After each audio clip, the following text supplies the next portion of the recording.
Bhagavate Vasudevaya. Om Namo Bhagavate Vasudevaya. Om Namo Bhagavate Vasudevaya. Ofereço minhas respeitosas reverências à substância substancial divina Vasudevam, a suprema verdade absoluta. Hare Krishna. Então, pessoal, olha só, nós temos vindo, né? A gente vai ter aí 10 minutinhos de imersão no conhecimento védico, e nós já temos vindo, para quem está acompanhando essa série, quem já pegou o conteúdo anterior, já consegue ter uma dimensão da complexidade e da intensidade de inteligência necessária para se compreender a mente de Deus.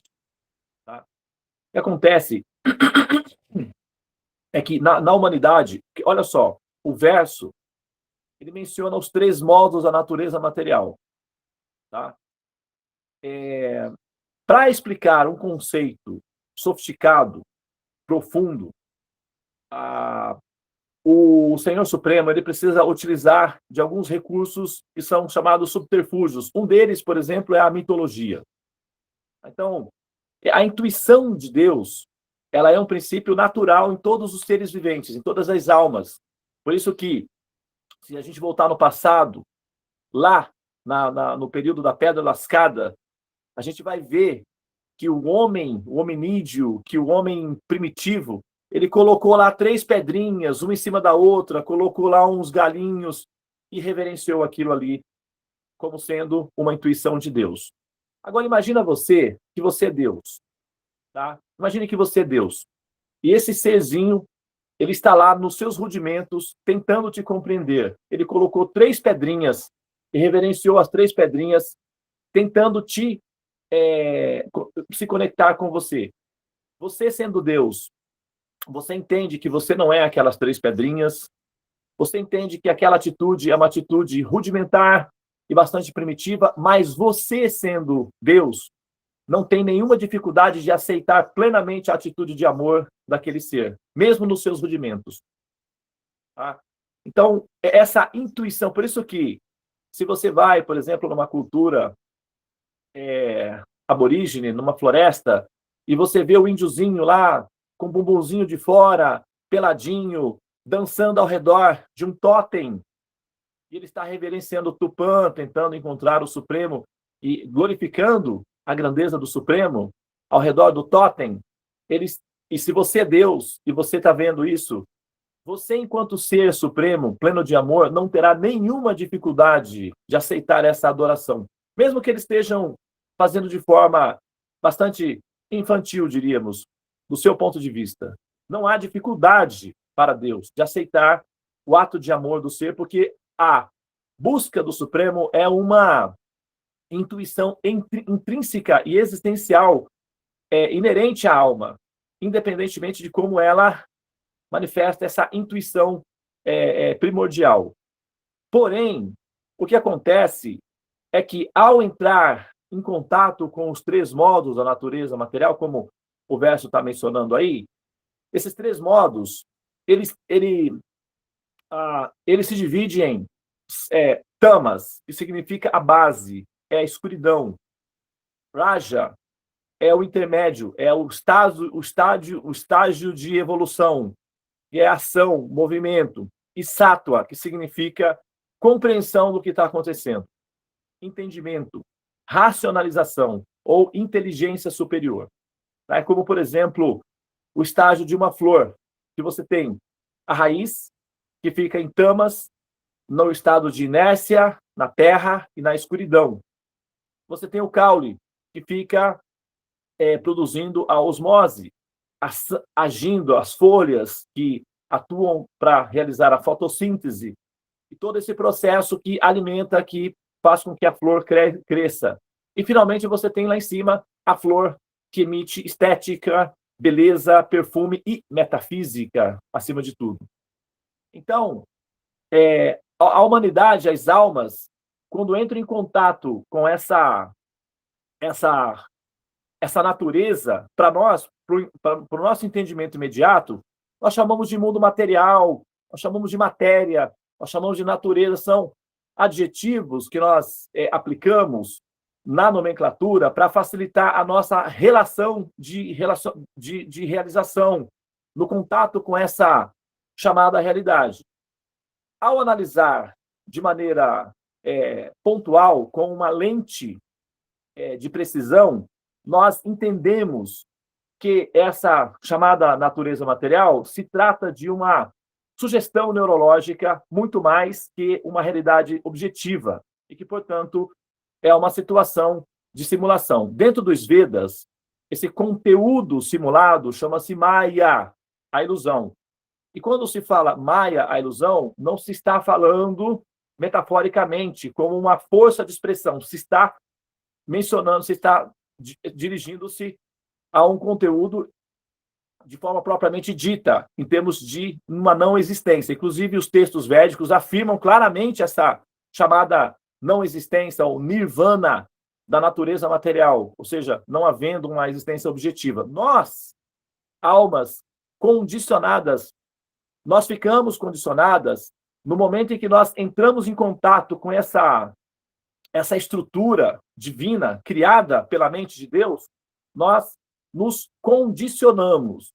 E por condicionamento, deve-se entender uma motivação para agir de acordo com uma programação previamente estabelecida. Tá? Então, isso é condicionamento.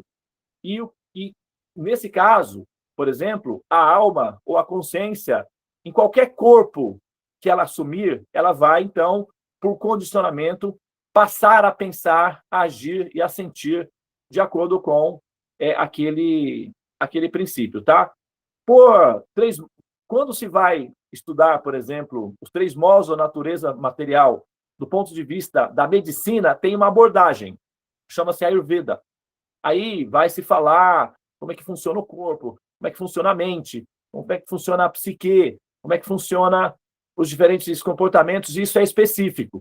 Quando se fala dos 3 modos da natureza material do ponto de vista da yoga, que é a prática da psicologia, então a abordagem vai tender mais à classificação da psicologia, na hora em que vai se utilizar os exercícios de yoga. E quando se fala de 3 modos da natureza material do ponto de vista da metafísica, que é o que eu estou fazendo aqui, então nós queremos levar a reflexão do entendimento do porquê que esse fenômeno está acontecendo, né?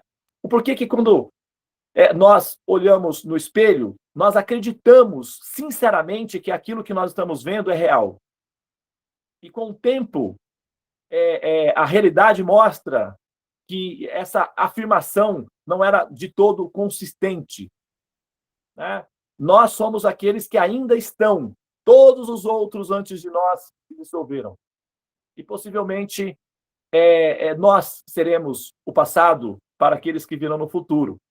E isso provoca uma angústia. Essa angústia nos leva a uma reflexão. Por que isso acontece? Para quê? Quem fez isso? Com qual motivação? Nós estamos pagando a conta, que somos nós que estamos vivendo essa experiência. Então, decodificar ou entender o motivo do porquê isso está acontecendo requer uma dedicação, requer uma predisposição ao conhecimento, a adquirir o conhecimento. Dos conhecimentos que a humanidade tem acerca de Deus, também se subdivide em 3 categorias. Você tem a compreensão de Deus do ponto de vista de Tamaguna, que significa o modo da inércia, o modo da letargia, a modalidade ou o humor da ignorância.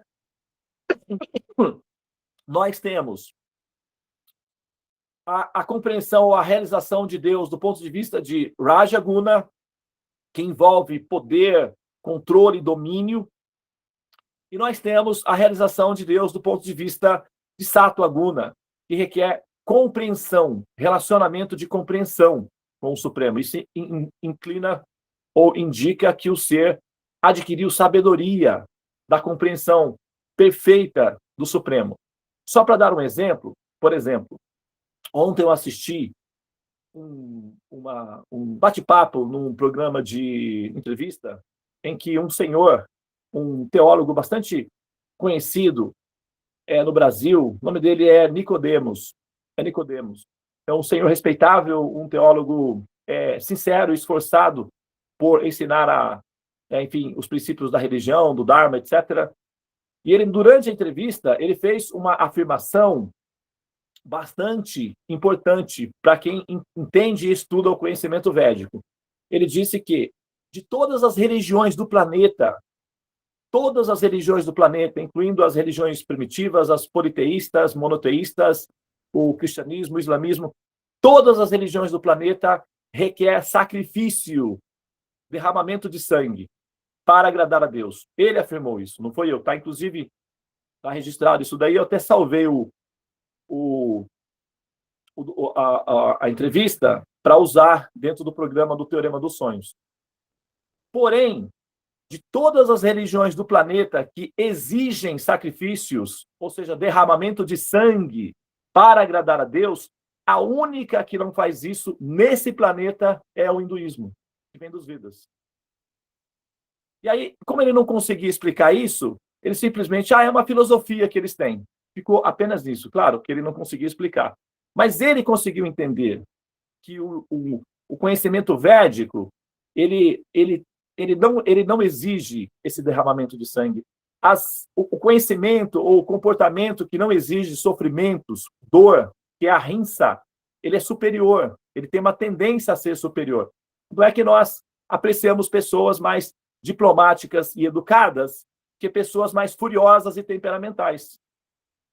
Nós temos essa percepção de que uma pessoa diplomática e bem posicionada e bem educada é superior a uma pessoa tempestiva, furiosa e temperamental. Nós até procuramos nos relacionar com pessoas mais educadas, mais gentis, mais diplomáticas, a que se relacionar com pessoas com natureza de violência, de agressividade, etc.